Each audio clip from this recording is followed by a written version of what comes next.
Assalamualaikum warahmatullahi wabarakatuh. Perkenalkan, nama saya Rani Astrianti dengan NIM 201230110 dari kelas PAI 4I, Prodi Pendidikan Agama Islam. Nah, pada video kali ini, saya akan menjelaskan materi mengenai penggolongan ahli waris dan hak-haknya masing-masing. Video ini saya buat untuk memenuhi tugas ujian akhir semester pada mata kuliah fikih dengan dosen pengampu yakni Dr. Yusuf SAG MPD.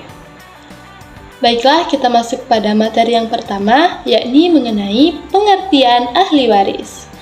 Waris secara bahasa dalam buku Pembagian Waris menurut Islam oleh Muhammad Ali Asyabuni berasal dari kata al-miras, berarti berpindahnya sesuatu dari seseorang kepada orang lain atau dari suatu kaum kepada kaum lain. Makna waris jika dilihat dari pengertian bahasa ini tak sebatas pada berkaitan dengan harta benda, tetapi juga mencakup non-harta benda seperti keimanan, sifat, serta kecerdasan.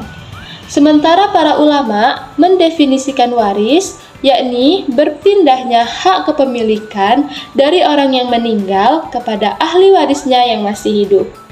Baik yang ditinggalkan itu berupa harta, tanah, atau apa saja yang berupa hak milik legal secara syariat. Selanjutnya kita masuk pada pembahasan yang kedua, yakni pandangan Islam mengenai hukum pembagian ahli waris. Pembagian warisan dalam Islam hukumnya adalah wajib. Hal ini ditegaskan dalam Al-Quran, diantaranya di dalam surah An-Nisa ayat ke-7, yang menyebutkan bahwa laki-laki dan perempuan sama-sama memiliki hak atas harta peninggalan. Rasulullah SAW juga bersabda agar harta dibagikan sesuai dengan ketentuan Allah. Ini menunjukkan bahwa hukum waris adalah bagian dari syariat yang harus dipatuhi, bukan sekedar budaya atau kebiasaan keluarga. Selanjutnya kita masuk pada hukum waris perdata dan adat. Selain hukum waris Islam, di Indonesia juga dikenal dengan hukum waris perdata dan adat, yakni hukum perdata mengatur waris berdasarkan golongan hubungan darah tanpa membedakan jenis kelamin. Hukum adat berbeda di tiap daerah. Pertama, patrilineal, yakni garis keturunan ayah, misal orang Batak. Yang kedua, matrilineal, yakni garis ibu, misalnya orang Minangkabau. Yang ketiga, bilateral atau parental, yakni garis ayah dan ibu dianggap sama, misalnya pada masyarakat umum di urban. Selanjutnya kita masuk pada syarat pembagian warisan dalam Islam, di mana syarat-syaratnya yang pertama, pewaris harta telah meninggal dunia. Yang kedua, penerima warisan beragama Islam. Yang ketiga, terbukti memiliki hubungan darah.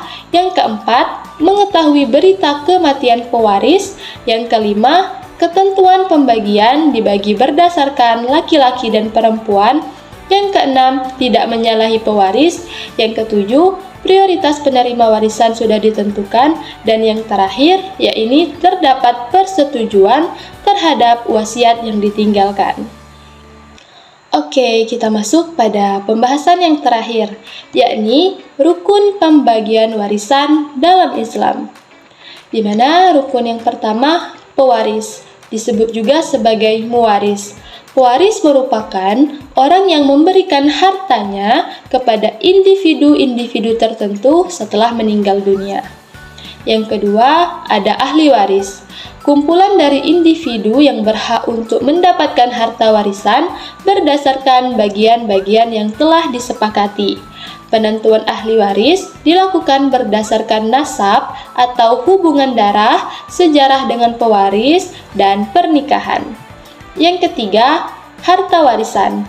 Warisan berupa aset-aset berharga yang ditinggalkan oleh pewaris setelah kematiannya dan dibagikan sesuai dengan prinsip syariat.